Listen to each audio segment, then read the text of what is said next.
এই পেটটা যদি না থাকতো কিছুই খেতে হতো না, সব টাকা জমতো আমার ব্যাংক অ্যাকাউন্টে রে।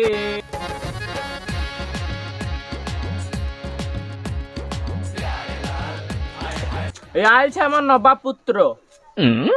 আরে তোকে অমনি করে বারে বারে বললাম যা কন্ট্রোলটা নিয়ে আয়, কন্ট্রোলটা নিয়ে আয়, গেলি না তো? আমি আজ কাজ কামাই করে কন্ট্রোলটা নিয়ে এলাম বলি তো কপালে ভাতটা জুটলো। কেন কন্ট্রোলে চাই না দিলে কি কপালে ভাত জুটবে না? দোকানে কত চাই। আরে হারামজাদা, কন্ট্রোলে চাল দিছি আর পয়সা খরচা করে দোকানে চাল কিনতে যাবো কেন নাকি? গাদা গাদা টাকাগুলো কি করবে তুমি? মরার পর বুকে করে নিয়ে যাবে নাকি? তারপর তো মায়ের এলআইসি টাকাগুলো বাইস্কো থেকে বাড়ি করো নে। ওরে আমার সোনা ধন, ওটা তোর বিয়ের লেগে রেখেছে রে। হ্যাঁ হ্যাঁ জানি জানি, খুয়াবে তো সে পুঁটি মাছের ঝোল, তা আবার শ্বশুরের টাকা নিয়ে। আরে না রে পাগলা না, তুই আমাকে যতটা কিপটে ভাবিস আমি ততটা কিপটে লয় রে। এইটুকু পরে মুড়ি আবার তরকারি নাই, তরকারি দাও কেন? থাম।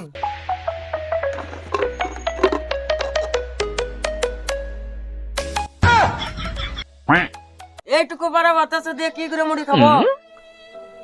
এইলে পানি দিয়ে মাখিনি খেয়ে লে। আব্বা আমার জাঙ্গিয়া লাগবে, ছোট থেকে বড় হলাম এখনো পর্যন্ত জাঙ্গিয়া পরেনি। আমার বন্ধুরা রাস্তাঘাটে রাগাইছে।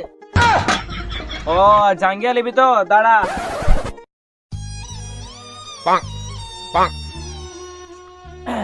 এইলে